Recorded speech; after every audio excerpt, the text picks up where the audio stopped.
Welcome to comrade Telugu news channel కి స్వాగతం. ముందుగా హెడ్లైన్స్. జెలెన్స్కీలో మోదీ భేటీ.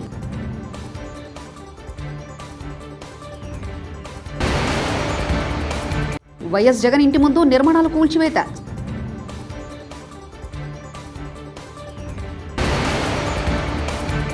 సీఎం చంద్రబాబును కలిసిన వైకాపా బాధితురాలు ఆరుద్ర.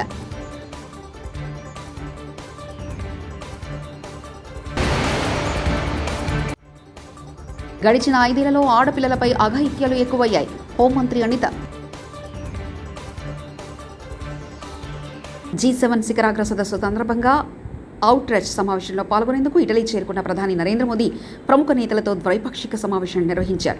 G7 సమావేశంలో ఉక్రెయిన్ అధ్యక్షుడు జెలెన్స్కీతో ప్రధాని మోదీ భేటీ అయ్యారు. ఉక్రెయిన్ రష్యా వివాదానికి పరిష్కార చర్యలు దౌత్యం ద్వారానే సాధ్యమవుతాయని మోదీ పునరుద్ఘాటించారు. ఉక్రెయిన్తో సంబంధాలను మరింత బలోపేతం చేసుకోవడానికి భారత్ సిద్ధంగా ఉందని మోదీ తెలిపారు. ఆంధ్రప్రదేశ్లో మాజీ ముఖ్యమంత్రి వైఎస్ జగన్మోహన్ రెడ్డి రేవంత్ సర్కార్ ఊహించని జలకిచ్చింది. హైదరాబాద్లోని లోటస్ పాండ్లో జగన్ ఇంటి ముందున్న అక్రమ నిర్మాణాలపై జీహెచ్ఎంసీ కొరడా జల్పించింది. జగన్ ఇంటి ముందు ఉన్న అక్రమ నిర్మాణాలను ఒక్కొక్కటిగా అధికారులు కూల్చివేస్తున్నారు. గతంలో జగన్ భద్రత కోసం రోడ్డును ఆక్రమించి మరీ గదులను సిబ్బంది కోసం నిర్మించడం జరిగింది. రోడ్డును ఆక్రమించి నిర్మాణాలు చేపట్టడంతో జీహెచ్ఎంసీ టౌన్ ప్లానింగ్ అధికారులు తొలగిస్తున్నారు.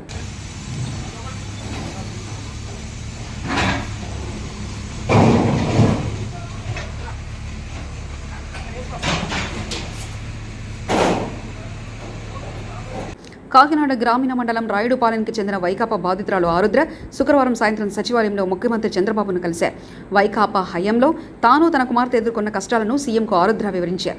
దివ్యాంగురాలైన ఆమె కుమార్తెకు 10,000 పెన్షన్ మంజూరు చేస్తామని, వైద్య ఖర్చుల కోసం 5 లక్షలు సాయం చేస్తామని చంద్రబాబు ప్రకటించారు. ఆమె ఆస్తి వివాదాలను పరిష్కరించేందుకు ప్రభుత్వం సాయం చేస్తుందని హామీ ఇచ్చారు.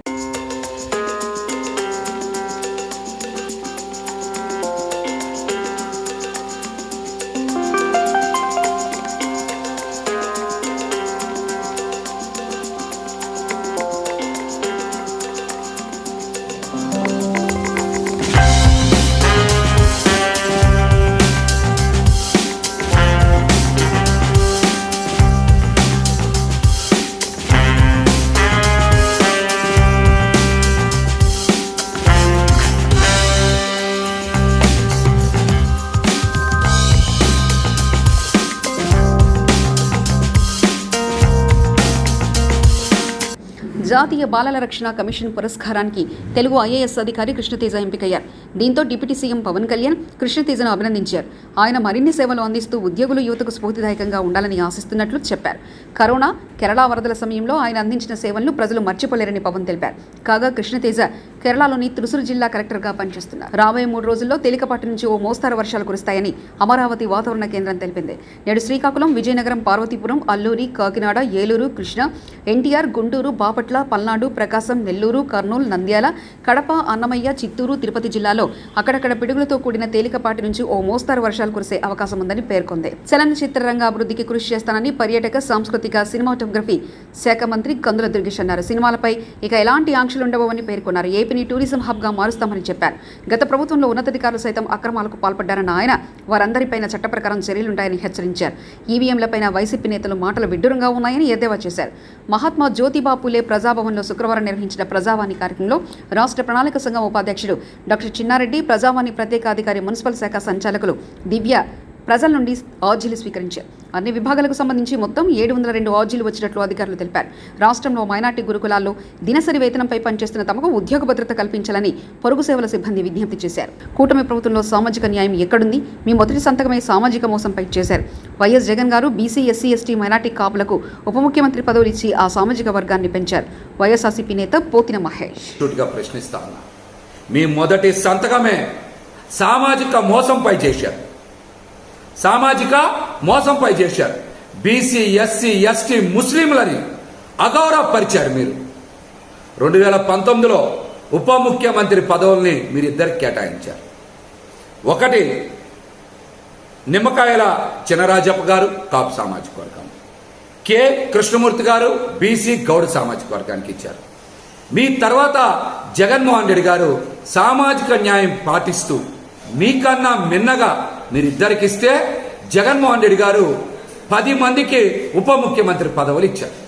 ఆయన 5 ఏళ్ల పాలనలో బీసీ, ఎస్సీ, ఎస్టీ, ముస్లిం కాపు వర్గాలకి ఉప ముఖ్యమంత్రి పదవులు ఇచ్చి ఆ పవన్ గెలుపు కాలినడకన తిరుమలకు సాయిధరం తేజ్ హీరో సాయిధరం తేజ్ తిరుమలకు చేరుకున్నారు. పవన్ కళ్యాణ్ ఎన్నికల్లో గెలిస్తే కాలినడకన శ్రీవారిని దర్శించుకుంటానని మొక్కుకున్నారట. కోరిక తీరడంతో ఆయన మొక్కులు చెల్లించేందుకు వచ్చినట్లు తెలుస్తుంది. అలిపిరి మెట్ల మార్గంలో కొండపైకి చేరుకుని వీఐపీ బ్రేక్ సమయంలో శ్రీవారిని దర్శించుకున్నారు. తమ మామయ్య గెలుపుతో ఆయన ఎంతో సంతోషం వ్యక్తం చేసిన విషయం తెలిసిందే.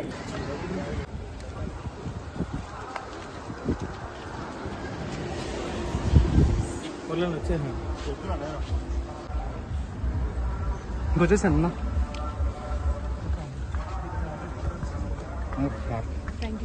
1 సెకండ్ అన్న మీ దగ్గర ఒక పిక్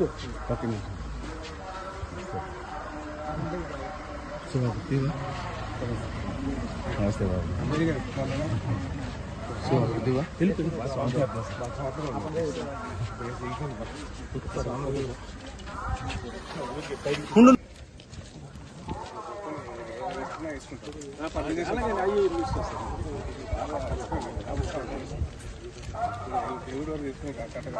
సార్ 1 సెకండ్ సార్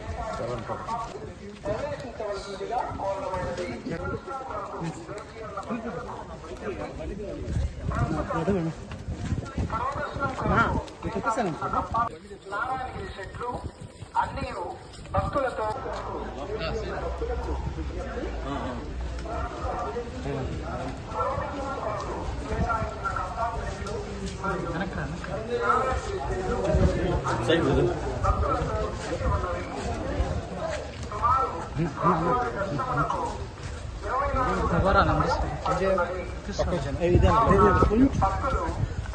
స్పందన వ్యవస్థ ప్రక్షాళన ప్రభుత్వం చేపట్టింది. ఇకపై ప్రజా సమస్యల ఫిర్యాదులు పరిష్కారాల పేరుతో వినతులను స్వీకరించనున్నారు. ప్రతి సోమవారం కలెక్టరేట్లో ప్రజల నుంచి ఫిర్యాదులను స్వీకరించనున్నారు. ఈ మేరకు సిఎస్ నీరబ్ కుమార్ ప్రసాద్ ఉత్తర్వులు జారీ చేశారు. వైసీపీ ప్రభుత్వ హయాంలో ప్రజా సమస్యలు, ప్రభుత్వ శాఖలకు సంబంధించిన ఫిర్యాదులు, సూచనల స్వీకరణకు స్పందన కార్యక్రమం నిర్వహించారు. 5 ఏళ్ల కాలంలో అనేక మంది ఆడపిల్లలపై అఘాయిత్యాలు జరిగాయని హోంమంత్రి వంగలపూడి అనిత అన్నారు. కోనసీమ జిల్లా అంతర్వేది లక్ష్మీనరసింహస్వామిని దర్శించుకున్న అనంతరం ఆమె మాట్లాడారు. వైసీపీ ప్రభుత్వ పాలనలో ఆడపిల్లలకు రక్షణ లేకుండా పోయిందన్నారు. రాష్ట్రంలో గంజాయి విపరీతంగా పెంచేశారని మండిపడ్డారు. పోలీస్ వ్యవస్థను వైసీపీ ప్రభుత్వం నిర్వీర్యం చేసిందన్నారు. అన్ని అంశాలపై పోలీస్ శాఖ ఉన్నతాధికారులతో సమీక్షిస్తామని తెలిపారు.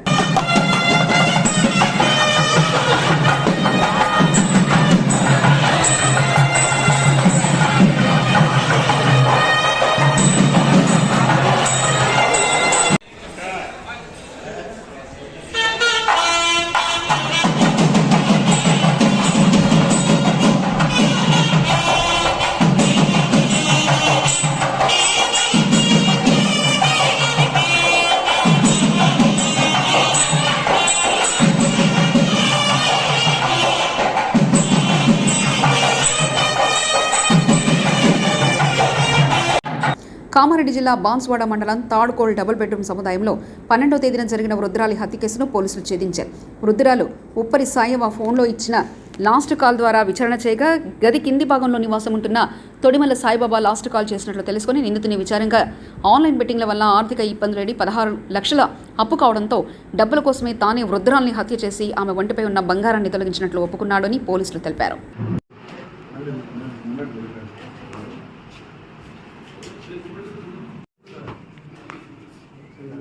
ఎవిడెన్స్ అదే ఉంది. మన జరిగింది. అతను ఏం చేయకుండా ఖాళీగా తిరుగుతూ ఉంటాడు. దీంట్లోనే అతనికి ఆన్లైన్ బెట్టింగ్ అలవాటైంది. ఈ ఆన్లైన్ బెట్టింగ్లో అతను ఒక 3 ఏళ్ళ నుంచి ఆడుతూ 16 లక్షల వరకు నష్టపోయాడు. చాలామంది దగ్గర అప్పులు కూడా చేయడం జరిగింది.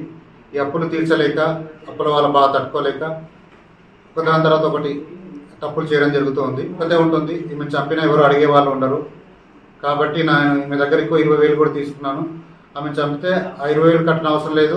ఆమె దగ్గర ఉన్న బంగారు నగలు కూడా తీసుకొని నేను నాకు అప్పుడు కొంత తీర్చుకోవచ్చు అనే ఉద్దేశంతోన అతను ప్రీ ప్లాన్గా ఉండి ఆమె ఇంట్లోకి వెళ్ళి పడుకున్న తర్వాత ఒక లేట్ నైట్ వరకు కూడా అతను ఇంటి ముందే తిరగడం జరిగింది. 12:30 ఆ టైంలో ఆ ప్రాంతంలో ఆమెకు ఫోన్ చేసి, అవ్వ నా ఇంట్లో ఎవరు తాళం డోర్ ఓపెన్ చేయట్లేదు కాబట్టి ఈరోజు నీ దగ్గరే పడుకుంటానని చెప్పి ఆమెను డోర్ ఓపెన్ చేయమని చెప్పడం జరిగింది. దాంతో ఆమె లోపల గొల్లం పెట్టుకొని ఉంది. ఎవరిని నిజామాబాద్ జిల్లా నవీపేట్ మండలం మహాతం గ్రామంలో జిల్లా కలెక్టర్ ఆదేశాల మేరకు మిషన్ భగీరథ ఇంటింటి సర్వే నిర్వహించారు. ఇందులో భాగంగా గ్రామ పంచాయతీ సెక్రటరీ సవంతి మాట్లాడుతూ గ్రామంలో నెలకొన్నటువంటి సమస్యలపై అడిగి తెలుసుకుని ఉన్నతాధికారుల దృష్టికి తీసుకెళ్తున్నట్లు ఆమె తేజ టీవీ ప్రతినిధితో తెలిపారు. రేషన్ కార్డు సమస్యలు, పెన్షన్ సమస్యలు ఇంటింటా సర్వేలో వాటిని అన్నింటినీ అధికారుల దృష్టికి తీసుకెళ్తానని ఆమె తెలిపారు.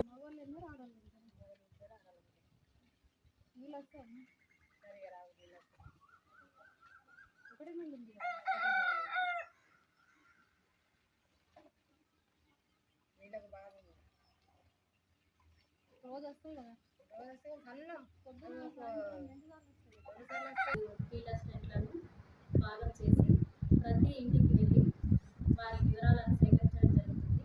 మరి నీటి సరఫరా ఎలా ఉంది, రోజు నీళ్ళు వస్తున్నాయా లేదా అనే విషయాలను కూడా సర్వేలో భాగంగా ప్రతి విషయాన్ని రికార్డ్ చేయడం జరుగుతుంది. గ్రామ పంచాయతీ శానిటేషన్లో భాగంగా బ్లీచింగ్ పౌడరు ప్రతి డ్రైనేజ్ని తీసి అన్ని డ్రైనేజ్లలో బ్లీచింగ్ పౌడర్ వేయించడం జరిగింది. హరితహారంలో భాగంగా నర్సరీని ఇప్పటివరకు అన్ని మొక్కలను ప్రతి బెడ్లో సీడింగ్ అయిపోయింది. మళ్ళీ షిఫ్టింగ్ గ్రేడింగ్ కూడా చేయించడం జరిగింది. ఈ హరితహారంలో భాగంగా చెట్లు నాటించడానికి సిద్ధంగా ఉన్నాయి. మళ్ళీ పల్లె ప్రకృతి వనము, విక్టోరియా వీటిని కూడా విజయనగరం ఉత్తరాంధ్ర ప్రజల ఆరాధ్య దైవం శ్రీ పైడితల్లి అమ్మవారిని శనివారం అధిక సంఖ్యలో భక్తులు దర్శించుకున్నారు. అమ్మవారికి నిత్య పూజలు నిర్వహించారు. శ్రీకాకుళం జిల్లా ఆముదల వలస మండలం తోగారం గ్రామానికి చెందిన 25 మంది భక్తులు అమ్మవారిని కీర్తిస్తూ మధ్యాహ్నం నుండి భజన గీతాలతో అర్పించారు. దేవస్థానం తరఫున వీరికి ఉచిత రీతిని సత్కరించి అమ్మవారి ప్రసాదాలు అందజేశారు.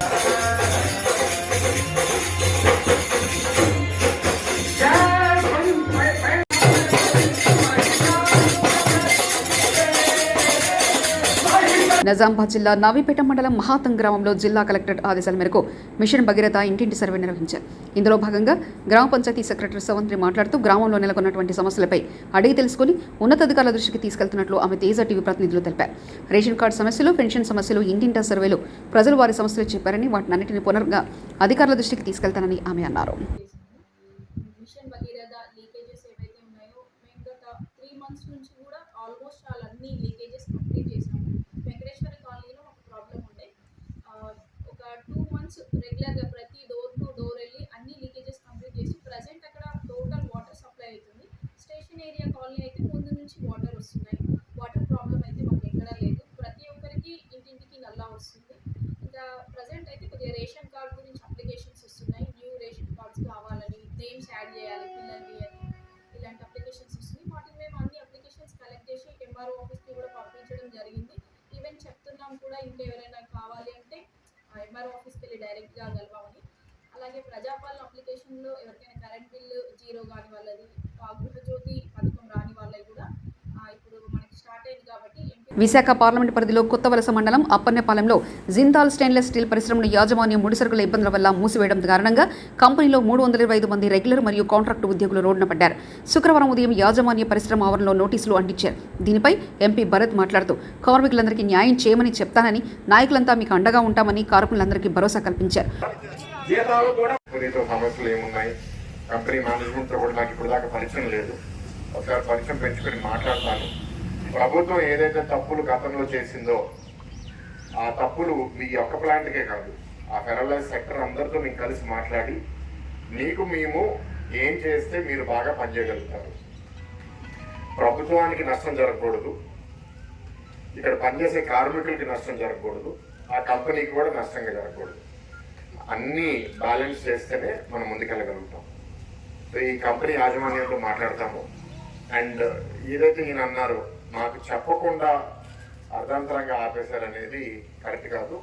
అట్లీస్ట్ ఒక నెలన్నా 2 వారాలన్నా మీకు చెప్పి మేము నడపలేకపోతున్నామని చెప్పుంటే బాగుండు. మీకు ఆ 2 వారాలు నెల ముందు కూడా చెప్పలేదు, చెప్పుంటే బాగుండు. ఎందుకంటే మీరందరూ ఆయన అన్నట్టు 12,000 10,000 మీద బతుకుతున్నప్పుడు సడన్గా ఆపేస్తే బతుకుతారు అనేది చాలా కష్టం అయిపోతుంది. తప్పకుండా జెలెన్స్కీలో మోదీ భేటీ.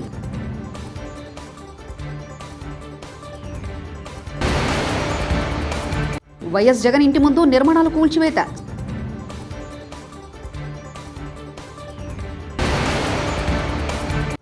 సీఎం చంద్రబాబును కలిసిన వైకాపా బాధితురాలు ఆరుద్ర.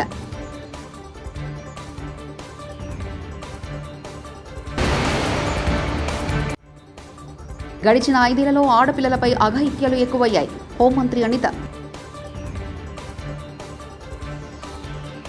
ఇవి బులెటిన్ విశేషాలు. చూస్తూనే ఉండండి కామ్రేడ్ తెలుగు న్యూస్ ఛానల్ ప్రతినిధి ఒంటేరు రమేష్ చంద్ర పరకాల.